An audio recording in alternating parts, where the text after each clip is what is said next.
我们总以为富人家多出败家子，但这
起来的成功企业家。董明珠没有显赫家世背景，没有很高的学历，最开始的生活按部就班，进了体制内工作，嫁人生子。倘若她的生活顺遂，我想她应该在体制内待到退休。但是造化弄人，30岁的时候，她的丈夫离世，她不得不出来挣钱养家。36岁，董明珠进了格力做销售，自此她成为了全中国最会卖空调的人。1992年，一个人的销售额占整个厂的1/8。1994年底出任经营部部长之后，格力之后连续11年空调产销量、销售收入、市场占有率均居全国首位。因为他的销售做得太好了，才被格力创始人朱江洪看到了，最后他才力排众议，把格力董事长的位置传给了他，这才有了格力的董明珠时代。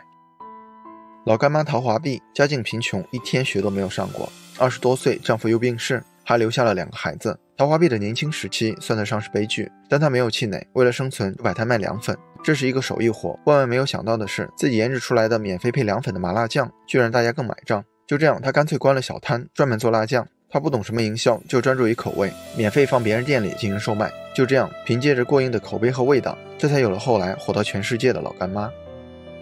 再比如俞敏洪，他出生于普通的农村家庭，父亲是木匠，母亲是当地生产队的妇女队长。他3次高考才考进了北大的西语系，毕业后留校做老师。穷人家的孩子最好学一门技能，对于俞敏洪来说，语言就是他出色的技能。这个技能给了他选择的权利，他可以做北大的老师，可以去培训机构给别人做家教，也可以自己创办北京新东方学校。其实他们就是社会中普通人的一个缩影。之前有一句流传甚广的话，一个家庭的兴旺至少需要3代人的努力，1代工农医科，2代金融法律，3代艺术升华。确实，从概率上来看，有钱有权人家的孩子搞艺术、搞科研、搞学术、搞金融、从政创业等等方向，确实会比穷人家的孩子成功的几率要大一些。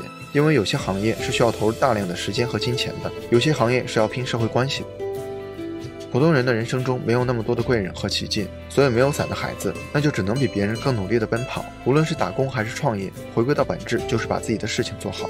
现在很多人喜欢赚快钱，短视频赚钱马上去做短视频，直播赚钱马上去开直播，结果大多都是半途而废，这是典型的幸存者偏差。你看到的只是做成的案例，看不到或者忽略了他们背后还有众多的失败者。也有一些人总是觉得努力没有用，可能他们努力过，失败过，但人生是场马拉松，落后别人500米不叫失败，自己放弃才叫失败。富二代确实可以靠背景、靠资源，但他们一样努力了才成功了。不要否定他们的努力，更不要否定努力的作用。没有谁可以随随便便的成功。把书读好，把事儿做好，专注某一方向，踏实的做专做精，这或许才是对于我们大多数普通人来说逆袭人生的最好捷径。好了，今天的内容就到这里了，谢谢您耐心观看。如果您有任何建议和想法，欢迎在下方留言。